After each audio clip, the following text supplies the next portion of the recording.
All right, Corey Zimmerman here. Real quickly, I want to touch base regarding the ports and services being used and conveying those needs to an IT administrator, or at least identifying what you need to know if you're configuring this on the customer's network.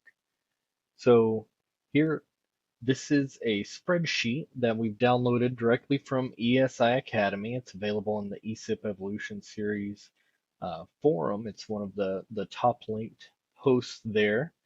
And this top section, you'll actually see these are pre-configured in the internal firewall of the eSIP Evolution series. So this is a good resource to be able to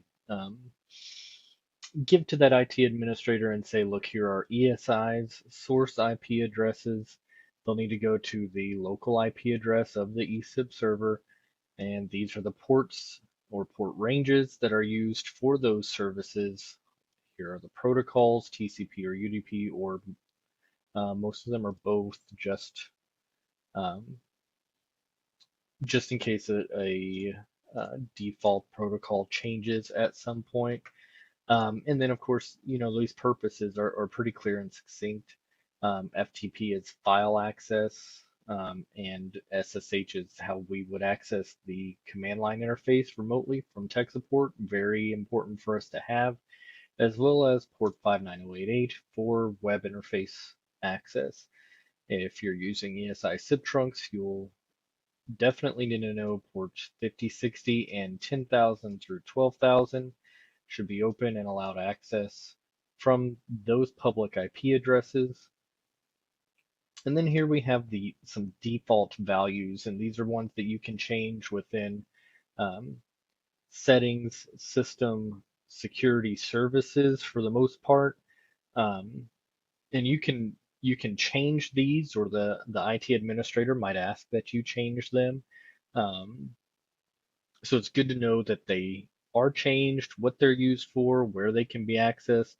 Quick note here, if you're using eMobile, this eMobile service port, you need to have open, and you need to have open to all sources. There's no way you can pin down a source IP address um, for eMobile, remote eMobile users, right? So for that matter, you'll need the eMobile service port, and then you'll also need um, SIP for messaging as well as RTP, right? So UDP port 5060 by default, and UDP port range 10,000 through 12,000. Um, Make sure you note here, as far as RTP, that's the audio stream, that this is different than what's used on the COM server and IP900 platform. That ranges 10,000 through 11,000. This range is 10,000 through 12,000. So, if you're using eMobile remotely, you'll need to make sure those are all open to the world. Now, that should trigger a red flag for you, especially if you have experience with the legacy platforms. Um, they didn't have much in the way of security mechanisms to make sure you didn't fall prey to hack attempts or um, phantom calls, stuff like that. The eSIP Evolution series has not just the internal firewall, but also an IP auto defense mechanism, so we can um, make sure that that traffic is valid. And if it's not valid, we'll go ahead and block that and alert the administrator. In addition to all of the authentication parameters that are tied into the eSIP Evolution series. For more information there, be sure you check out the advanced security configuration session of the engineering course of the technical training certifications. All right, so in addition here, these are some other common ports that are just used by the eSIP Evolution series. They're used by a deal of network devices out there. If you have an email client loaded on your laptop, chances are you're using POP3 and SMTP for incoming and outgoing mail. DNS on port 53. That's how you look up and convert a host name to an actual IP address. If you have that blocked from, if you have an external DNS server like Google, and you have that port 53 blocked at the firewall, and you're not even allowing it through, that can be an issue. Now, you don't typically need to go in and just open port 53.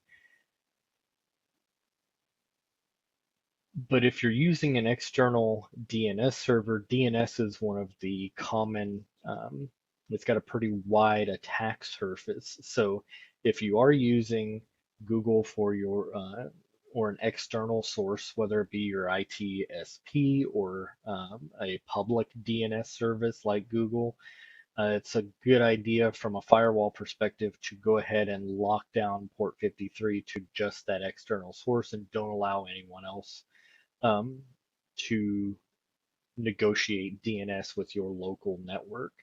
And then in addition, NTP, Network Time Protocol. So if you are syncing off of, by default, it's going to use us.pool.ntp.org. If you're syncing with an external NTP server, then it's a good idea to, again, make sure you've got that port. This one's less of a security risk, but any ports that you have wide open can definitely be an issue. So important here. One little hint I'll give, or one little trick I'll give you is just go ahead and have your eSIP server, your phones, and even your PCs all using the same local NTP server. So that way, if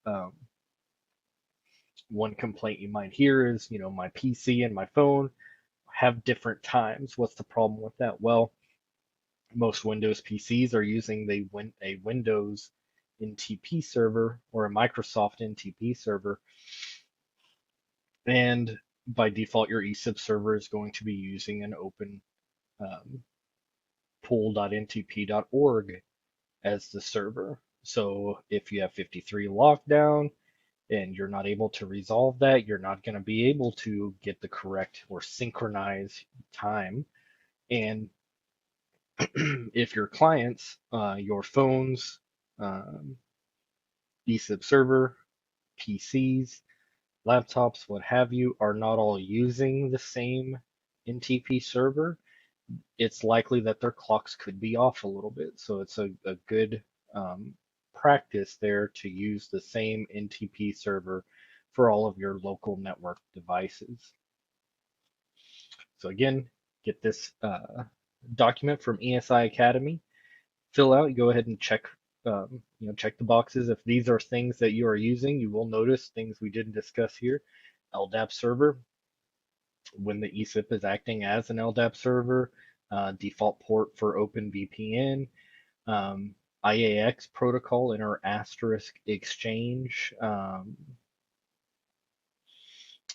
You can open up additional local SIP signaling ports, FTP, TFTP, that's what's used for auto provisioning.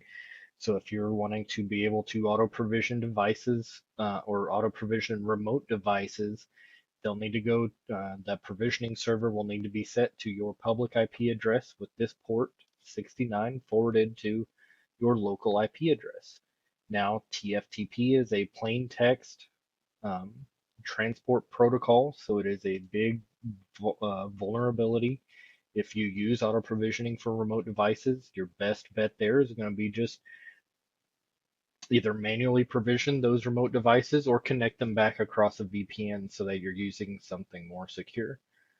All right, so here again, these are essentially all the ports you'll need to be aware of for your eSIP Evolution series.